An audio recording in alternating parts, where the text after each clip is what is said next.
nós vamos meditar rapidamente sobre essa passagem tão conhecida, sobre essas duas mães, Penina e Ana. Ana e Penina. E 1 Samuel narra essa história no comecinho aqui dos primeiros versículos de 1 Samuel. Diz assim: houve um homem de Ramataim Zofim, da região montanhosa de Efraim, cujo nome era Eucana, filho de Jeroão, filho de Eliú, filho de Tou, filho de Zufê, efraimita. Tinha ele duas mulheres. Uma se chamava Ana e a outra Penina. Penina tinha filhos. Ana, porém, não os tinha. Este homem subia da sua cidade de ano em ano a adorar a Deus e a sacrificar ao Senhor dos Exércitos em Siló. Estava ali os dois filhos de Eli, Hofni e Finéias, como sacerdotes do Senhor. No dia em que Eucana oferecia o seu sacrifício, dava a ele porção destes a Penina, sua mulher, e a todos os seus filhos e filhas. A Ana, porém, dava porção dupla, porque ele a amava, ainda mesmo que o Senhor a houvesse deixado estéril. A sua rival a provocava excessivamente para a irritar, porquanto o Senhor lhe havia cerrado a madre. Assim o fazia ele de ano em ano, e todas as vezes que não subia à casa do Senhor, a outra a irritava. E todas as vezes que subia à casa do Senhor, a outra a irritava, pelo que chorava e não comia. Então Eucana, seu marido, lhe disse: Ana, por que choras? E por que não comes? E por que estás de coração triste? Não te sou eu melhor do que 10 filhos? Após terem comido e bebido em Siló, estando Eli o sacerdote assentado numa cadeira, junto a um pilar do templo do Senhor, levantou-se Ana e com amargura de alma orou ao Senhor e chorou abundantemente. E fez um voto dizendo: Senhor dos Exércitos, se benignamente atentares para a aflição da tua serva, e de mim te lembrares, e da tua serva não te esqueceres, e lhe deres um filho varão, ao Senhor o darei por todos os dias da sua vida, e sobre a sua cabeça não passará navalha. Demorando-se ela no orar perante o Senhor, passou Eli a observar-lhe o movimento dos lábios. Porquanto Ana só no coração falava, seus lábios se moviam, porém não se lhe ouvia voz nenhuma. Por isso, Eli a teve como embriagada. E lhe disse: até quando estarás tu embriagada? Aparta-te de ti esse vinho. Porém Ana respondeu: não, Senhor meu, eu sou mulher atribulada de espírito, não bebi nem vinho, nem bebida forte, porém venho derramando a minha alma perante o Senhor. Não tenha, pois, a tua serva por filha de Belial, porque pelo excesso da minha ansiedade e da minha aflição é que tenho falado até agora. Então lhe respondeu Eli: vai-te em paz, e o Deus de Israel te conceda a petição que lhe fizeste. E disse ela: ache a tua serva mercê diante de ti. Assim a mulher se foi o seu caminho e comeu, e o seu semblante já não era mais triste. Glória a Deus, glória a Deus. Essa é uma passagem, como eu disse, muito conhecida. E esse choro de Ana, esse clamor de Ana, ele alcançou o coração de Deus. Nós temos aqui central 4 personagens aqui citados. Eucana, o esposo de 2 mulheres, Ana e Penina. Naquela época, essas coisas eram toleradas por Deus.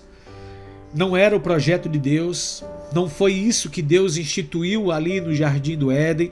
Deixará, pois, o homem, e unir-se a sua mulher. Então, é a mulher. Mas a cultura daquela época, daquelas regiões, daqueles povos, acabaram fazendo com que Deus tolerasse homens com mais de uma mulher, né? Então, a Bíblia conta que esse rapaz, Eucana, tinha duas mulheres, Penina e Ana. Penina lhe dera muitos filhos, tinha filhos e filhas. E talvez, a Bíblia não conta os detalhes, talvez a Eucana tenha se casado primeiro com Ana, e como Ana não lhe dara filhos, então ele procurou uma outra esposa que pudesse lhe dar filhos. Mas o amor da vida dele, a paixão da vida dele, era Ana. Só que havia uma rivalidade. Como Penina tinha filhos e Ana não tinha, então tinha aquela briga, né? Eu sou abençoada por Deus, você não é, né? Deus me fez mãe, ele cerrou a madre. Então Penina cutucava, Penina provocava. E nós, com certeza, vivemos com pessoas que têm um coração mau, que tem um coração que muitas vezes, diante de algumas situações difíceis que nós estamos passando, elas fazem questão de demonstrar, não apenas demonstrar a felicidade dela, mas pegar o sucesso delas e dizer: olha, você é um derrotado, você é uma derrotada, olha aqui a minha vida, olha aqui o meu casamento, olha aqui a minha casa. E elas querem fazer, elas querem nos humilhar. Pessoas querem nos humilhar por aquilo que elas conquistaram, por aquilo que elas têm. Mas Ana, apesar de todo o sofrimento que ela tinha, ela decide buscar o Senhor. A Bíblia não conta se Ana em algum momento revidou, se Ana alguma vez xingou Penina. A Bíblia não conta nada disso.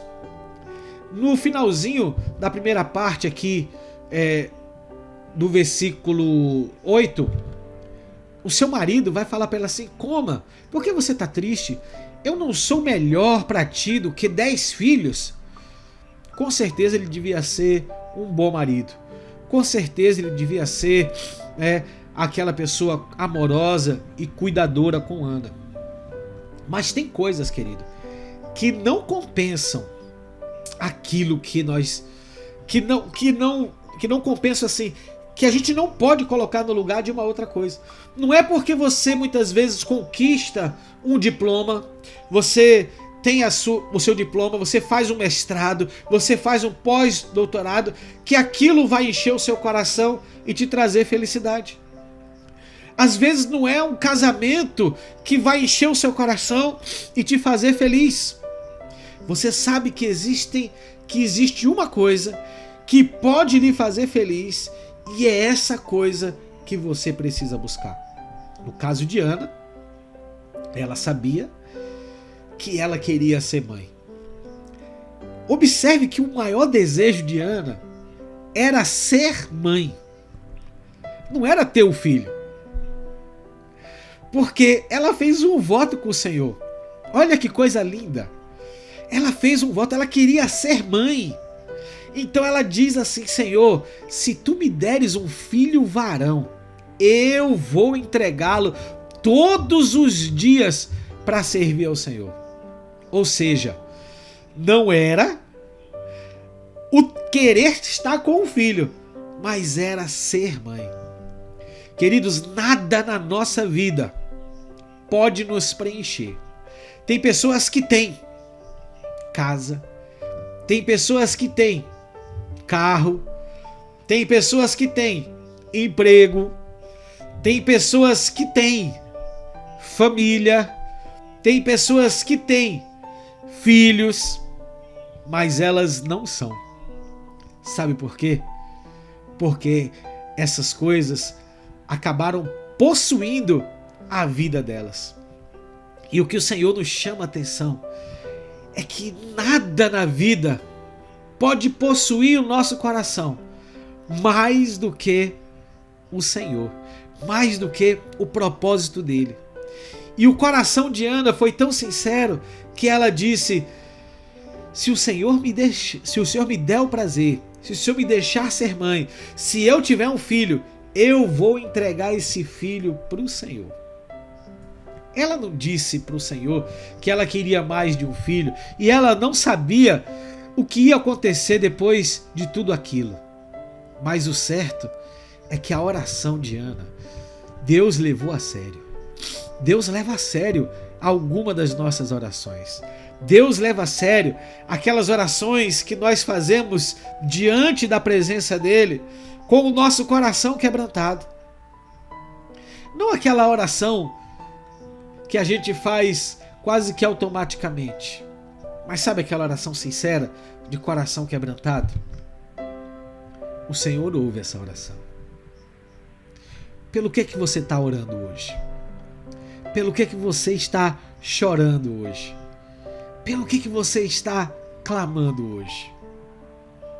Pelo que é o motivo de você se apresentar triste, de cabeça baixa? O que o mundo está jogando na sua cara que você não tem?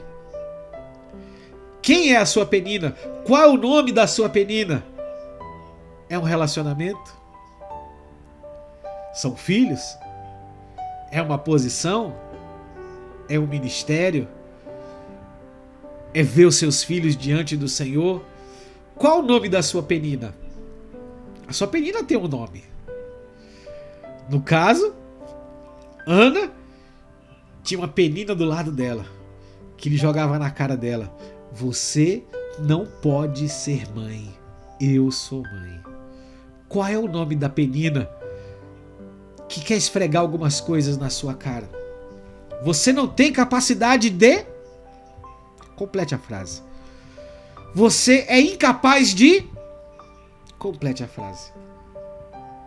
Pois hoje, se você quebrantar o coração diante do Senhor e você disser: se o Senhor me fizer, complete a frase, eu entrego para o Senhor. Se o Senhor me fizer, se o Senhor me der, eu entrego para o Senhor. Porque o seu coração não pode estar nas coisas, mas o seu coração tem que estar em ser no Senhor. Seja o que você quer ser no Senhor, para Ele, porque dele, por Ele e para Ele são todas as coisas. Glória, pois, a Ele eternamente. Amém. Então, o desejo de Ana era ser frutífera. Qual a área na sua vida que você está infrutífera? Qual a área da sua vida que está improdutiva? E aí eu trouxe como referência o segundo versículo, que está lá em João capítulo 15, versículo 2, que diz que todo ramo que estando em mim não der fruto, ele corta. Mas todo ramo que está nele, ele poda, para que dê mais fruto.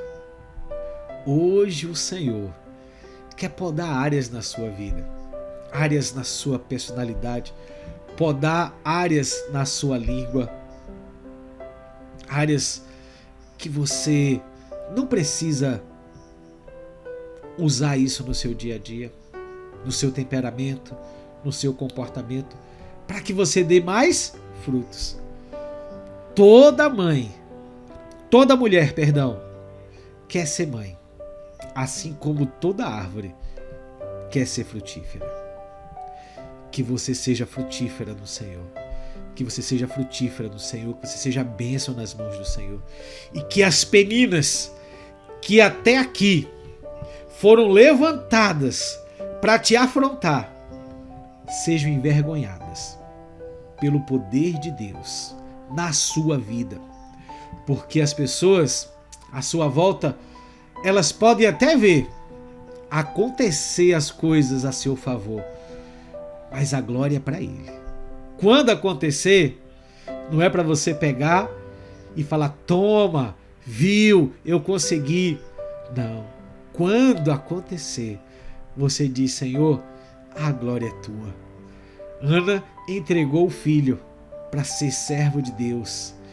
E quem conhece a história de Samuel sabe que ele foi importantíssimo. Samuel foi sacerdote, Samuel foi juiz, né? Samuel foi profeta. Tudo isso porque uma mãe resolveu entregar o seu maior sonho, o fruto do seu maior sonho, no caso, nas mãos do Senhor. Quando Deus pediu para que Abraão trouxesse o filho para ser sacrificado, Abraão não hesitou nem um segundo sequer, porque ele tinha certeza da promessa de Deus na vida dele. Você tem certeza da promessa de Deus na sua vida? Então hoje, coloque-se diante do Senhor, quebrantado, em humildade. Observe que Ana foi afrontada ali por Eli. Se fosse, meu Deus do céu, no dia de hoje, né, Ana tinha pedido na hora a carta de mudança. Porque que pastor é esse? Imagina você estar na igreja orando e o pastor entrar, né, e chamar você de bêbada, de pinguça, né? Você na hora ia falar, que é isso, pastor? Tome vergonha, tá me estranhando, é? Eu tô aqui orando, eu tô buscando santidade. Mas Ana, a Bíblia diz que ela se humilhou diante do homem de Deus. Ela não revidou aquelas palavras, mas ela disse, não, Senhor, a tua serva não está embriagada. A tua serva está aqui, clamando e abrindo, rasgando o coração diante do Senhor. Então veio a promessa e veio a profecia por aquele homem, por aquele sacerdote, sobre a vida dela. Hoje vem a palavra do Senhor para a sua vida. Você vai cantar. No lugar de cada lágrima que você tem derramado, você vai se alegrar, você vai cantar. Mas a vitória é para a honra e glória do Senhor. Casamentos restaurados, lares restaurados, filhos convertidos, libertos, salvos para a honra e glória do Senhor. Vidas restauradas. Esse é o Deus que nós servimos. Ministérios erguidos pelo Senhor para ganhar projeções que o homem nem sequer pode imaginar. Porque é assim que Deus faz. Hoje ele troca a sua tristeza por alegria. Hoje ele transforma o seu pesar em alegria. Porque aqui, quando nós acabamos de ler, diz assim, a mulher se foi o seu caminho e comeu, e o seu semblante já não era mais triste. O seu semblante já não pode ser mais triste, porque a palavra de Deus encontra lugar no seu coração. Amém?